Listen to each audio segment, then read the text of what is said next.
demain soir, Angers reçoit Vannes, 8e de Ligue 2 pour le compte de la 24e journée de championnat. Une semaine après leur défaite, 2-1 contre Brest, la première depuis 5 mois, la question est de savoir comment les hommes de Jean-Louis Garcia vont aborder cette rencontre. Auront-ils digéré ce revers qui a mis fin à une série d'invincibilité de 14 matchs consécutifs ou au contraire accuseront-ils le coup? Premier élément de réponse avec l'entraîneur angevin. Je pense qu'on a récupéré moralement de ce petit accro. Maintenant on retrouve Jean-Bouin, on sait qu'à Jean-Bouin on est performant, on a une certaine dose de confiance et on espère retrouver le chemin du succès contre cette étonnante équipe de Vannes qui est quand même, n'oublions pas, le finaliste de la Coupe de la Ligue. Un avis partagé par Jean-François Rivière.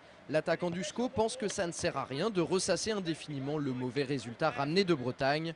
Par contre, en tirer certains enseignements, ça oui. Pour avancer, il faut oublier vite et puis passer à autre chose. Il faut se servir des matchs précédents pour avancer, mais en aucun cas ça doit tuer le moral. C'est une série, c'est fait pour s'arrêter et c'est fait pour recommencer. Donc qu'on ait perdu à Brest ou si on avait fait match nul ou même si on avait gagné, de toute façon on aurait envie, quoi qu'il arrive, de taper Vannes.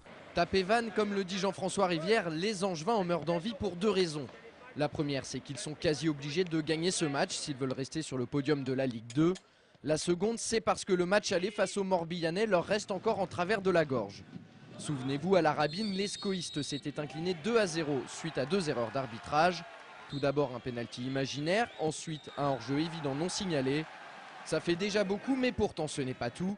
L'accueil réservé à Jean-Louis Garcia et à son staff n'avait pas été des plus cordiales. Un ou deux membres du staff de Le Mignan m'ont manqué de respect au match aller. J'ai pas apprécié et c'est pas la première fois. Ils ont souvent des problèmes avec les bancs adverses, notamment ça a été le cas en Coupe de la Ligue avec Antonetti, tout ça. Donc bon, moi j'espère que ça va bien se passer, mais voilà, il faut laisser les joueurs. Le football est un sport d'engagement. Il y a un arbitre.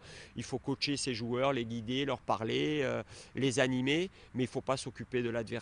Et être toujours dans l'impulsivité dès qu'il y a un tacle, dès qu'il y a un peu d'engagement. Ça, c'est pas très correct.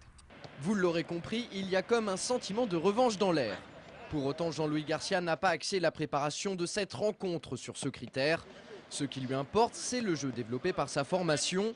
Et comme il s'attend à se casser le nez sur une équipe ultra défensive, les joueurs ont beaucoup travaillé devant le but cette semaine.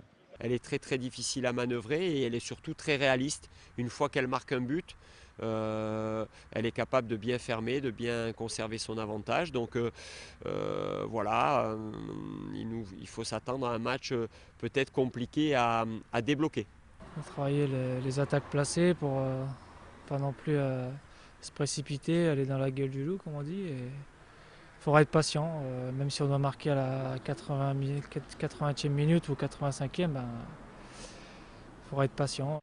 A noter que le match entre le SCO et Vannes sera rediffusé sur Angers 7 le lundi 23 février à minuit, ainsi que le mardi 24 et le mercredi 25.